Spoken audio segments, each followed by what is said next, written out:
नमस्कार दोस्तों, आपने ऑगस्टा वेस्टलैंड घोटाले का नाम तो सुना होगा। ये कांग्रेस के टाइम में हुआ था और ये 3,500 करोड़ रुपए का घोटाला था। हेलीकॉप्टर खरीदे गए थे, अधिकारियों को रिश्वत दी गई थी और बीजेपी ने इस मुद्दे को संसद के अंदर बहुत जोर शोर से उठाया था। आपको बता दें कि अब मोदी सरकार ने इसी कंपनी जो कि ऑगस्टा वेस्टलैंड के इस पूरे घोटाले में उस वक्त शामिल थी, लियोनार्डो फिनमेकैनिका, उस कंपनी को अब ब्लैकलिस्ट से हटाकर वापस व्यापार करने की अनुमति दे दी है।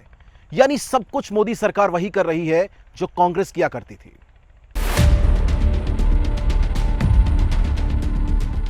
मोदी सरकार ने इटली की डिफेंस साजो सामान बनाने वाली कंपनी लियोनार्डो एसपीए के साथ व्यापार सौदों पर लगी रोक को हटाने का फैसला किया है। ये कंपनी 3,546 करोड़ रुपए के कुख्यात वीवीआईपी हेलीकॉप्टर घोटाले में शामिल ऑगस्टा वेस्टलैंड इंटरनेशनल से जुड़ी फिनमेकैनिका समूह का हिस्सा रही है।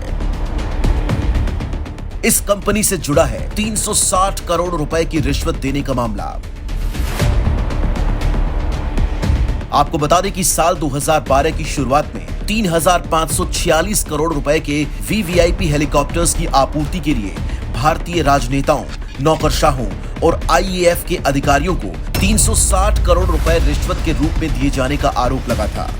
यह सौदा 2010 में किया गया था। उस वक्त की कांग्रेस सरकार ने पहले ऑगस्टा वेस्टलैंड के सभी भुगतान रोक दिए थे। बाद में साल 2013-14 में अनुबंध को खत्म कर दिया।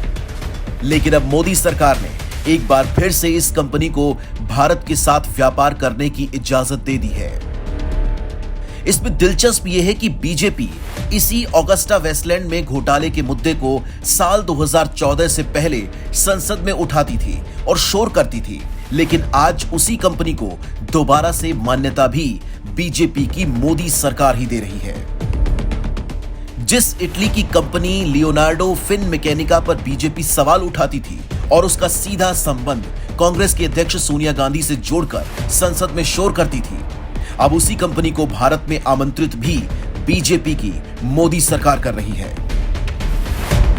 यानी जो भ्रष्टाचार कांग्रेस की सरकार में होते थे, वही अब बीजेपी की सरकार यानी मोदी सरकार में हो रहे हैं। बीजेपी ने जनता को हिंदू, मुस्लिम और राष्ट्रवाद में उलझा दिया है और बैकडोर से सब कुछ किए जा रही है, यानी महंगाई भी, भ्रष्टाचार भी और सरकारी संपत्तियों को बेचने का काम भी।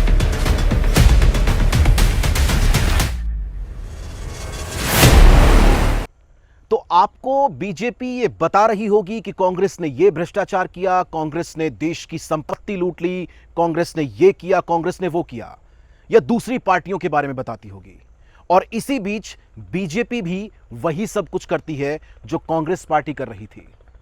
तो फर्क क्या रह गया? और आप लोगों को अटका कर रखा है हिंदू मुस्लिम में, राष्ट्रवाद में। आप फौजियों के नाम पर, सेना के नाम पर, हिंदू मुस्लिम के नाम पर वोट इनको देते रहिए और ये अपनी मनमर्जी के मुताबिक इस सरकार को चलाते रहेंगे, बड़े उद्योगपतियों को फायदा पहुंचाते रहेंगे, या इस तरह की ब्लैकलिस्ट कंपनी को फायदा पहुंचाते रहेंगे, या ब्लैकलिस्ट कंपनी के साथ व्यापार करके खुद भी घोटाले करते रहेंगे। फैसला आपके हाथ में है कि आपको करना क्या है, इनका साथ देना है या इनको सबक सिखाना है।